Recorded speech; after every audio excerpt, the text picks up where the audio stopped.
19 اور 20 اپریل کو لاہور میں منعقد ہوا۔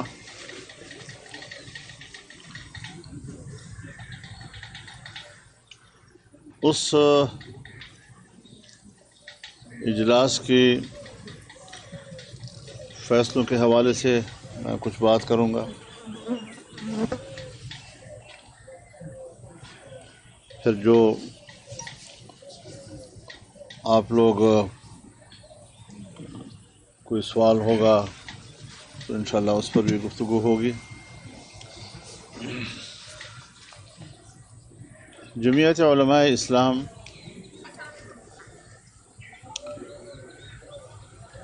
فلسطین کی جدوجہد آزادی کی حمایت بھرپور انداز سے جاری رکھے گی۔ اسرائیل ایک ناجائز ملک ہے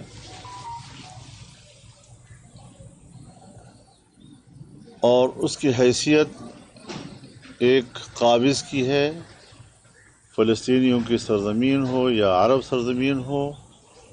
اس پر قابض ہے۔ اگر وہ یہ سمجھتا ہے، جیسے کہ نیتنیاہو کہتا ہے کہ ہم دفاع کی جنگ لڑ رہے ہیں، کبھی دنیا میں دفاعی طور پر عام شہریوں پر بمباریاں ہوئی ہیں؟ کیا کوئی ملک اپنی دفاع میں ہزاروں چھوٹے بچوں کو شہید کرتا ہے؟ کیا دنیا کے کسی جنگ میں کوئی ایک فریق دفاع کرتے ہوئے خواتین کو شہید کرتا ہے؟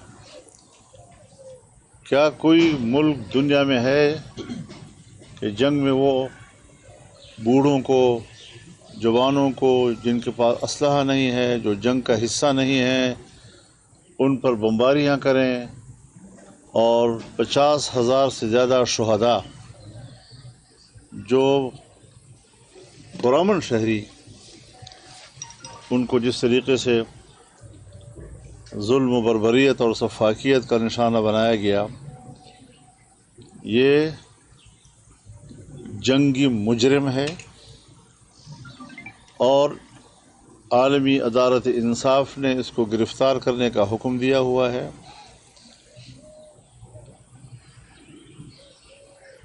اس کے باوجود عدالت کے اس فیصلے کا احترام نہ امریکہ کرتا ہے، نہ یورپی ممالک کرتے ہیں۔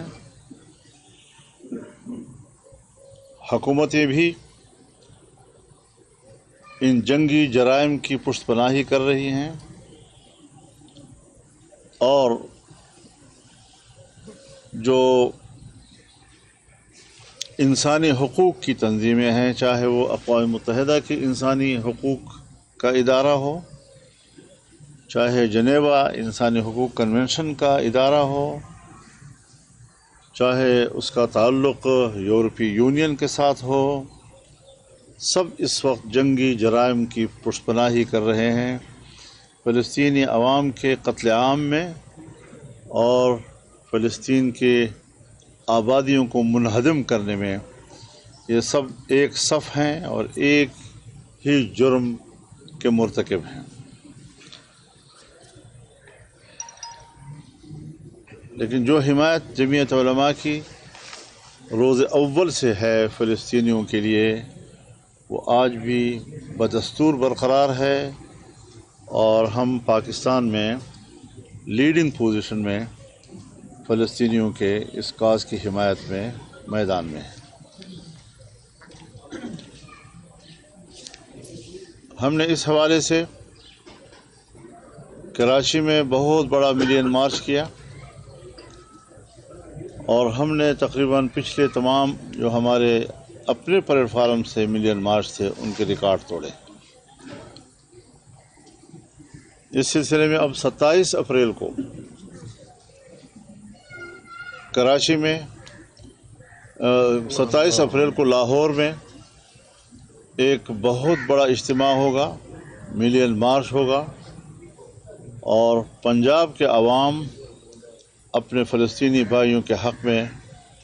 آواز بلند کریں گے، ایک میدان میں ہوں گے، ایک آواز ہوں گے، ایک قوت ہوں گے، اور یہ امت مسلمہ کی آواز ہوگی، نہ کہ صرف ایک شہر یا ایک صوبے کے عوام کی آواز. 11 مئی کو انشاءاللہ العزیز پشاور میں فلسطینیوں کے حق میں اور غزہ کے شہداء کو خراج عقیدت پیش کرنے میں کے لیے ملین مارچ ہوگا. اسی طریقے سے 15 مئی کو اسی عنوان سے کوئٹہ میں ملین مارچ ہوگا. پاکستان کی آواز اب دنیا تک پہنچتی ہے اور پوری امت مسلمہ کی آواز بن چکی ہے، جو مسلم دنیا کے حکمرانوں کو بھی جھنجھوڑ رہی ہے اور خود مسلم امہ کی آواز بھی بن رہی ہے. یہ شرف اگر پاکستان کو حاصل ہے تو ہمیں اللہ کا شکر گزار ہونا چاہیے.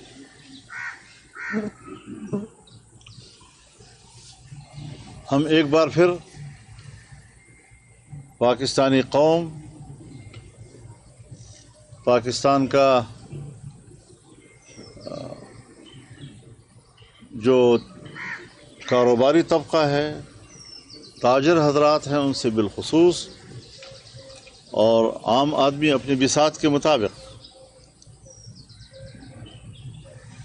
مالی جہاد میں شریک ہوں. سیاسی طور پر ہماری مکمل سپورٹ ان کو ہونی چاہیے. ہم کسی مسلمان بھائی کو اس طرح ایک سفاک کے منہ میں دینے کے لیے آمادہ نہیں ہو سکتے، اور ان کی آزادی کے حق کے لیے اپنی جنگ اور جدوجہد جاری رکھیں.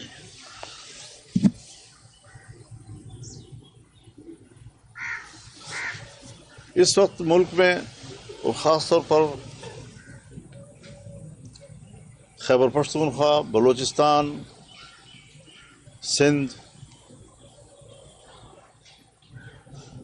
بدامنی کی صورتحال اب ناقابل بیان ہے. کوئی حکومتی ریٹ نہیں ہے کہیں پہ. مسلح تنظیمیں، مسلح گروہ دندناتے پھر رہے ہیں، اور عام لوگ نہ اپنے بچوں کو اسکولوں میں بھیج سکتے ہیں، نہ اطمینان کے ساتھ وہ کوئی بال بچوں کے لیے کما سکتے ہیں، مزدوری کر سکتے ہیں. کاروباری طبقہ جو ہے وہ بھی پریشان کہ منہ مانگے بتے ان سے لیے جا رہے ہیں. تو اس حوالے سے ہماری حکومت کی کارکردگی اب تک زیرو ہے. کسی قسم کی کوئی پیش رفت لوگوں کو ریلیف دینے میں نہیں ہو سکی ہے.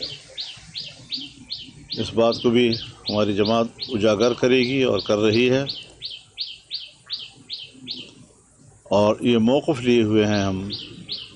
کہ حکومتی یا ریاستی ادارے عوام کی جان و مال کو تحفظ فراہم کرنے میں مکمل ناکام نظر آ رہی ہے.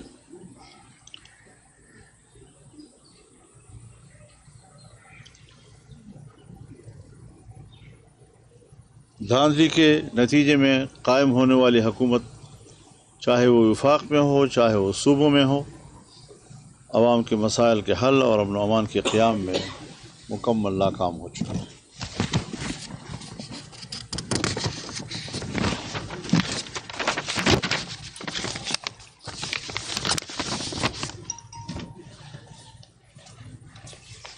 جمعیت علماء اسلام کو یہ امتیاز حاصل ہے کہ ہم نے 2018 کے انتخابات کو دھاندلی زدہ قرار دیا اور نتائج تسلیم نہیں کیے. آج 2024 کے الیکشن پر بھی ہمارا وہی موقف ہے. اور ہم ان اسمبلیوں کو عوام کی نمائندہ اسمبلیاں نہیں کہہ سکتے. اس بات پر زور دے رہے ہیں ہم کہ قوم کو شفاف اور غیر جانبدار انتخابات کی ضرورت ہے. ووٹ عوام کی امانت ہے. جب ایک دفعہ ووٹ عوام کی امانت ہے اور کوئی بھی حکومت بنتی ہے تو اس حکومت کے ہاتھ پر اگر عوام کی اکثریت بیعت کرتی ہے تو اس کے حق حکمرانی کو کوئی بھی چھین نہیں سکتا. لیکن یہاں مسلسل عوام کی رائے کو مسترد کیا جاتا ہے، منمانی نتائج سامنے آتے ہیں اور سلیکٹڈ حکومتیں جو ہیں وہ قوم پر مسلط کر دی جاتی ہیں.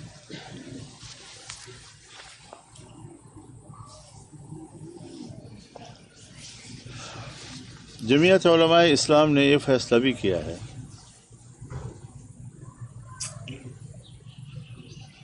کہ ہم اپنے ہی پلیٹ فارم سے سیاسی جدوجہد جاری رکھیں. الیکشن کے بارے میں ہمارا جو موقف ہے، غزہ کے حوالے سے ہمارا جو موقف ہے، صوبوں کے حقوق کے حوالے سے جو ہمارا موقف ہے، اور اگر صوبوں کا حق چھینا جاتا ہے تو ہم صوبوں کے ساتھ کھڑے ہوں گے. جمعیت علماء اسلام اپنے پلیٹ فارم سے اس حوالے سے میدان میں رہے گی. البتہ آئے روز کے معاملات میں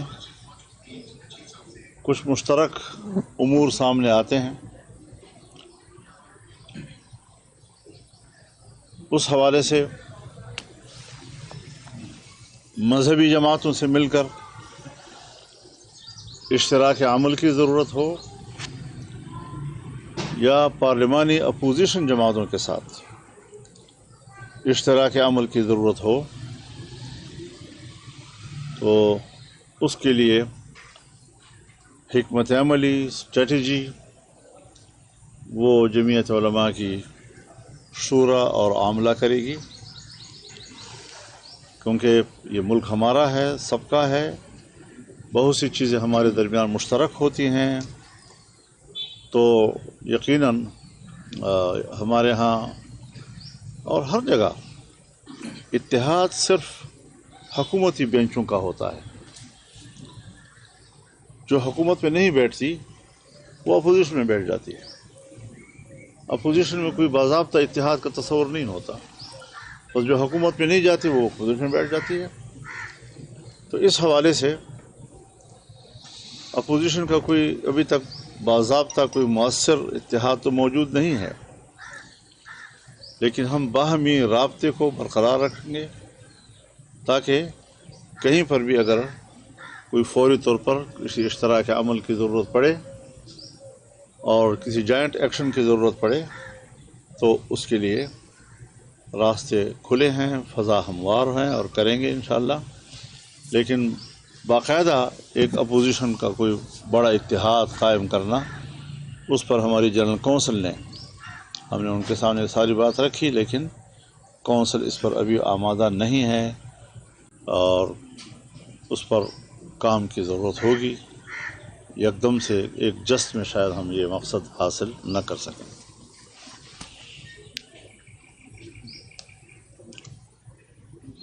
مائنز اینڈ منرلز بل جو صوبہ خیبر پختونخوا میں بھی پیش کیا جا رہا ہے، ابھی تک پیش نہیں ہوا، یا بلوچستان میں پیش کر بھی دیا گیا ہے اور شاید پاس بھی ہو چکا ہے، جمعیت علماء اسلام کی جنرل کونسل نے اس کو مسترد کر دیا. میں یہ بھی واضح کرتا چلوں کہ ہمارے بلوچستان اسمبلی میں ہمارے کچھ پارلیمانی ممبران نے اس کو ووٹ دیا ہے. تو ان سے باضابطہ طور پر وضاحت طلب کر لی گئی اور ان کو شوکاز نوٹس جاری کر دیے گئے۔ اگر جماعت ان کے جواب سے مطمئن ہوئی تو پھر ظاہر ہے کہ اس عذر کو، اگر کوئی واقعی جائز عذر ہے تو قبول کیا جا سکتا ہے۔ اگر جماعت مطمئن نہ ہوئی تو پھر ان کی رکنیت ختم کر دی جائے گی۔ ہمیں اس کی کوئی پرواہ نہیں ہے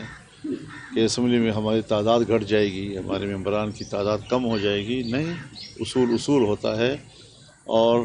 میں مرکزی امیر ہوتے ہوئے بھی پارٹی پالیسی سے انحراف نہیں کر سکتا، تو ہمارے دوسرے ساتھی کیسے کریں گے؟ اور پارٹی نظم سب سے اولین چیز ہے، اس کے لیے کسی فرض کو قربان کیا جا سکتا ہے لیکن پارٹی کو قربان نہیں کیا جا سکتا۔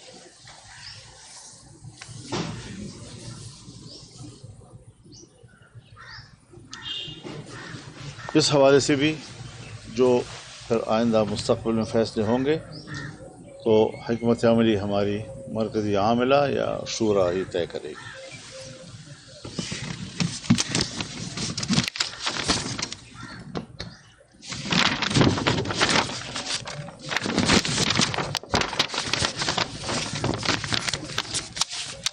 مولانا صاحب بتائیے گا، آپ نے جیسے مجلس عمومی کے فیصلوں کے حوالے سے آگاہ کیا اور آپ نے کہا کہ اشتراک عمل جو ہے وہ سیاسی جماعتوں کے ساتھ ہو سکتا ہے، لیکن آپ کے لاہور کے اجلاس کے بعد ایک بات سامنے آئی کہ آپ منصورہ گئے اور اس کے بعد ایک اتحاد مجلس کے نام سے ایک نیا نام بھی سامنے آیا۔ تو یہ بتائیں کہ کیا آپ سیاسی پارلیمانی جماعتوں سے جو ہے وہ آپ کیا سمجھتے ہیں کہ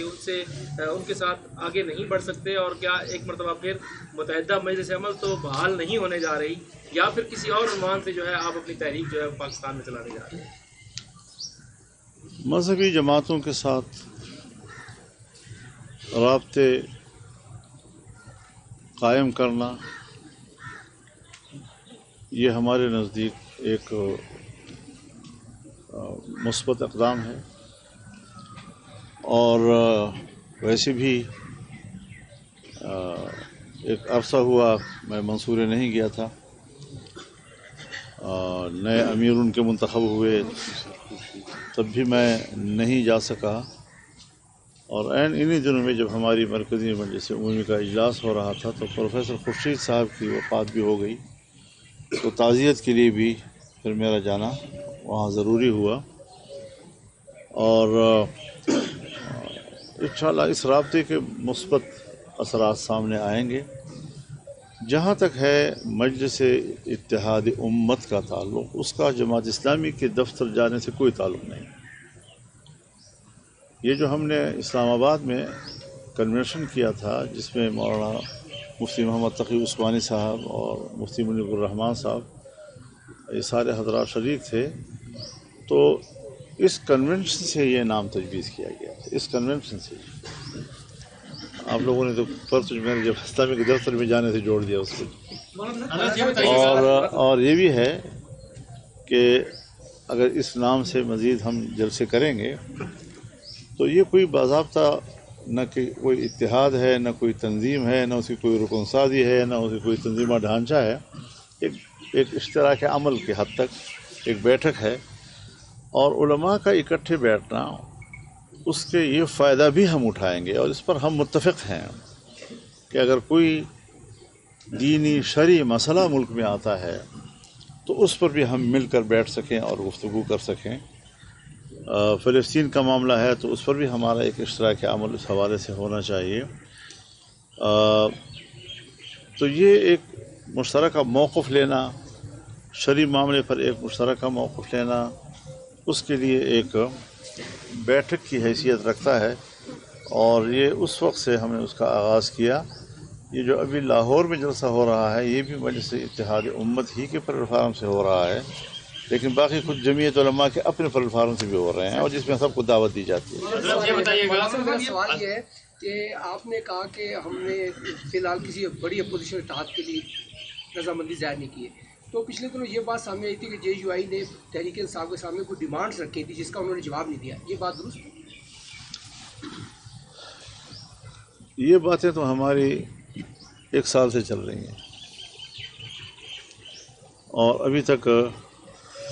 تعلقات کی بہتری، آپس کے بہتر ماحول کی تشکیل، اس میں تو بہت پیش رفت ہوئی ہے۔ جب ہم کبھی ایک دوسرے کو بالکل نہیں ملتے تھے تو ہم بلا تکلف اب ملتے ہیں، ایک دوسرے کے ساتھ بیٹھتے ہیں، میں بھی چلا جاتا ہوں، وہ بھی تشریف لے آتے ہیں۔ تو لیکن یہ پوری دنیا میں بھی ہے جہاں پر پارلیمانی جمہوری نظام ہوتا ہے، جہاں پر پارلیمنٹوں میں اپوزیشن بیٹھتی ہے، تو کبھی کبھی ایسا بھی ہوتا ہے کہ دو پلیٹ فارم ہوتے ہیں، وہ آپس میں رابطہ بھی رکھتے ہیں لیکن ان کا ایکشن جو ہے وہ اپنے اپنے پلیٹ فارم سے ہوا کرتا ہے۔ تو یہ کوئی پہلی مرتبہ پاکستان میں ایسا نہیں ہو رہا، دنیا کے اور پارلیمانی ملکوں میں بھی اس طریقے سے مثالیں موجود ہیں۔ حضرت یہ بتائیے گا، حضرت یہ بتائیں، فلسطین کا ایک بڑا سیریس ایشو ہے، بڑے بڑے اجتماعات اور میلین مارچ تو ہو جاتے ہیں، تمام جماعتیں بھی اس حوالے سے جو ہے وہ سرگرم رہتی ہیں، ماشاءاللہ آپ نے بھی بڑا اچھا عملی اقدام جو عالمی سطح پر کیا جانا چاہیے اور حکومتوں کو مجبور کرنا چاہیے، کیا آپ سمجھتے ہیں کہ وہ ایک چیز منظر آپ کے سامنے نظر آیا ہے، یا اس طرح ممکن ہے، یا حکومتوں کو کیا کرنا چاہیے؟ سنجیدہ یہ سوال آپ کا سنجیدہ ہے، لیکن حکومتیں نہ ہماری بات کو سنجیدہ لے رہی ہیں، نہ امت مسلمہ کی بات کو سنجیدہ لے رہی ہیں، اور انہی کی وجہ سے یعنی امت جو ہے وہ ان سے شاکی ہے۔ لیکن امت کے اپنے حوصلے بلند ہے، وہ ایک پلیٹ فارم ہر صرف یہ نہیں کہ صرف امت مسلمہ کی بات کرتا ہوں۔ اس جنگ کے خلاف، امریکی پالیسیوں کے خلاف امریکی عوام بھی نکلے ہیں، برطانیہ میں عوام نکلے ہیں، یورپ کے ممالک میں عوام نکلے ہیں، خود اسرائیل کے اندر مظاہرے ہوئے ہیں، ہو رہے ہیں۔ تو ایسا نہیں ہے کہ عام انسانی معاشرہ چاہے وہ مسلم ہو نان مسلم ہو، وہ جنگ کے خلاف بھرپور رائے دے رہا ہے، اس پر بھرپور قسم کی ایک شعور بیدار ہوا ہے پوری دنیا میں، اور اسلامی دنیا سب کی نظر اس حوالے سے پاکستان کی طرف ہوتی ہے، کیونکہ پاکستان واحد ملک ہے جس کے اندر ایک ماحول موجود ہے کہ جہاں سے عوامی آواز اٹھ سکتی ہے اور وہ پھر سارے دنیا کے مسلمانوں کی آواز بن جاتی ہے۔ مولانا صاحب یہ فرمائیے گا کہ ماضی میں آپ پاکستان کی جو ابتر صورتحال جس کا آپ نے ذکر بھی کیا ہے، زمین گرم کرنے کی بات کرتے رہے ہیں، اور ایک طرف سے یہ بات ہو رہی ہے کہ یہ جو موجودہ حکومت ہے ان کے تو ہاتھ میں کچھ نہیں ہے، تو بات اسٹیبلشمنٹ سے کرنی چاہیے۔ آپ کا کیا نقطہ نظر ہے کہ کیا اسٹیبلشمنٹ کو آن بورڈ لینا چاہیے؟ آپ اسٹیبلشمنٹ کے ساتھ بات کرنے کے حق میں ہیں پاکستان کے حالات کی بہتری کے لیے، یا الیکشن جو آپ کہہ رہے ہیں ہونے چاہیے دوبارہ، کیا اسٹیبلشمنٹ کے بغیر بھی کوئی الیکشن کرا سکتا ہے؟ ایک ہے اصول کی بات اور ایک ہے جو معروضی طور پر صورتحال درپیش ہوتی ہے۔ اصول تو یہی ہے کہ الیکشن آزاد، شفاف اور الیکشن کمیشن کے انتظام کے تحت ہونے چاہیے، لیکن شکایت یہ ہے کہ اسٹیبلشمنٹ کیوں مداخلت کرتی ہے، وہ کیوں نتائج تبدیل کرتی ہے، وہ انتخابی عملے کی تبدیلیاں اپنی مرضی سے کیوں کرتی ہے، الیکشن کمیشن کو وہ لسٹ کیوں مہیا کرتی ہے کہ ان ملازمین کو فلاں جگہ رکھو، فلاں کو فلاں جگہ رکھو، فلاں کو فلاں جگہ رکھو۔ تو یہ اعتراضات اصولی طور پر ہمارے ہیں، اس کو ہم نے ہی زیادہ ہائی لائٹ کیا ہے، انہیں اجاگر کیا ہے، اور میں یہ سمجھتا ہوں کہ فوج یا جو ہماری اسٹیبلشمنٹ ہے وہ ریاست کے تحفظ کے لیے ہے، وہ ریاست کے مفادات کرے۔ اب ریاست سے وفاداری، ریاست کے ساتھ کمٹمنٹ میں وہ ان کو حق نہیں ہے کہ وہ پک اینڈ چوز کریں۔ سب سے پہلے میں دعوے دار ہوں اس بات کا کہ میں اسٹیٹ کا حامی ہوں، میں اسٹیٹ کے ساتھ کھڑا ہوں، میں آئین کے ساتھ کھڑا ہوں، میں پارلیمنٹ کے ساتھ کھڑا ہوں، اور اگر ہم ان کے ایجنڈے پر پورا نہیں اتر سکتے، اگر ان کو یہ خیال ہو کہ ہم نے تو اگلے 5 سالوں میں خیبر پختونخوا کے معدنیات پہ قبضہ کرنا ہے، تو ہم نے تو بلوچستان کے معدنیات پہ قبضہ کرنا ہے، اور یہ ان کے ایجنڈے پر ہو اور ان کو پتہ ہو کہ فضل الرحمان اس پہ ساتھ نہیں دے گا، یہ ساتھ نہیں دے گی، تو اس پہلے سے اس کو کاٹ دو، اس کے پر کاٹ دو تاکہ اس کا پارلیمانی رول نہ رہے جی۔ لیکن یہ خواب بن جاتے ہیں، ایسی خواہشیں ہیں۔ 26ویں ترمیم پر ہم نے قومی اسمبلی میں 8 اراکین اور سینٹ میں 5 اراکین کے اوپر جو کردار ادا کیا ہے، تو اس کا معنی یہ ہے کہ یہ اللہ کے ہاتھ میں ہے، یہ آپ لوگوں کے ہاتھ میں نہیں ہے جی۔ اور اب ایک دفعہ مجھے یاد ہے وہ جو ڈومیسٹک کیا تھا وائلنس کے حوالے سے ایک قانون آ رہا تھا، پنجاب اسمبلی میں آ رہا تھا، ہمارا ایک ممبر وہاں نہیں تھا، لیکن ہم نے لاہور میں جا کر مورچہ لگایا اور حکومت کو پسپا کر دیا۔ تو رول ہونا چاہیے۔ اب ہمارے ہاتھ میں ایک رول آیا 26 ترمیم کے حوالے سے، ہم نے کوئی 34 کلازز سے ان کو دستبردار کرایا اور پوری اپوزیشن کی جماعت کو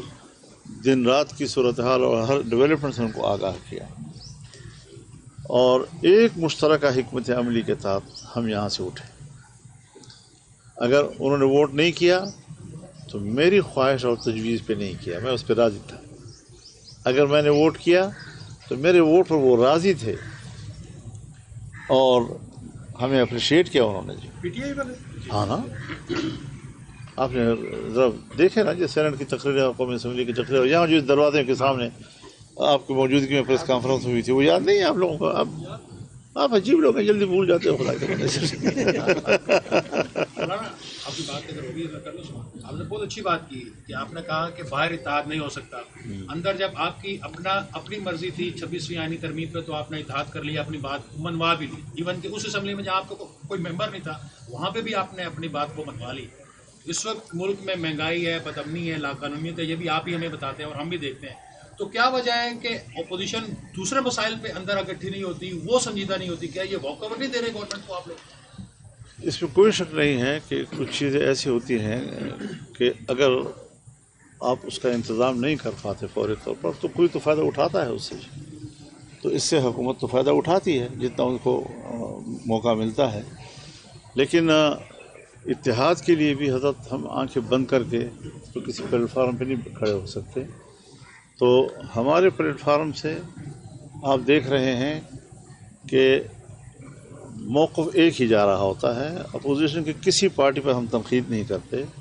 ہم بعض دفعہ ان کی کسی بات کا جواب بھی نہیں دیتے تاکہ، اور اگر آپ نے کبھی سوال کیا ہو کہ جی فلاں نے آپ کے بارے میں بیان دیا ہے تو میں نے آپ کو یہی جواب دیا ہوگا کہ اس کا جواب میں نہیں دوں گا، اس کا پارٹی ڈسپلن کے تحت ان کا فرض ہوگا کہ وہ ان سے پوچھے کہ آپ نے ایسی بات کیوں کی ہے جی۔ باقی صوبے ہیں تو صوبوں میں بھی ہم اپوزیشن میں ہیں، اگر کہیں پر پیپلز پارٹی کی حکومت ہے اور وہاں ہم اپوزیشن میں ہوں، کہیں پر مسلم لیگ کی حکومت ہے وہاں ہم اپوزیشن میں ہوں، کہیں پی ٹی آئی کی حکومت ہے وہاں ہم اپوزیشن میں ہوں، تو بلوچستان میں بھی ہم اپوزیشن میں ہیں، کے پی میں بھی ہم اپوزیشن میں ہیں۔ اب ظاہر ہے کہ وہاں پر اگر ایک حکومت ہے تو پی ٹی آئی کو یہ بات سمجھ لینی چاہیے، پیپلز پارٹی کو یہ بات سمجھ لینی چاہیے کہ وہ اس صوبے کی حکومت کی اپوزیشن ہے، تو انہوں نے صوبے کی حکومت کو ٹارگٹ کرنا ہے، پارٹی کو ٹارگٹ نہیں کر رہے جی۔ تو حکومت سے شکایات ہوتی ہیں، تو ابھی بھی سندھ میں جو کینالز کا مسئلہ اٹھا ہے تو پارٹی کے خلاف، ان کی پالیسی کے خلاف ہے نا۔ اب تو وہ بھی کہہ رہے ہیں کہ غلط ہے، لیکن وہ عوامی دباؤ کے تحت کہہ رہے ہیں۔ مولانا صاحب ایک سوال، تحفظ آئین پاکستان نے آپ سے باضابطہ درخواست کی تھی، آپ نے ٹائم مانگا، کیا جو فیصلہ ہوا ہے اتحاد میں شمولیت کے حوالے سے جانا یا نہ جانا وہ ان کو آگاہ کر دیا گیا ہے؟ اور دوسری بات ہے، فقی کہتی ہے کہ ہم نے مولانا صاحب کے جتنے تحفظات تھے ان کو دور کرا دیا ہے، تو اب کیا ریزن ہے کہ جے یو آئی جو ہے وہ اتحاد میں نہیں جا رہا؟ مجھے تو یہ سوال صحیح نہیں لگتا کہ انہوں نے یہ کہا ہو کہ ہم نے سارے تحفظات دور کر دیا، ایسا کوئی بیان ان کا نہ آیا ہے نہ کسی سے وہ بات کر سکتے ہیں جی۔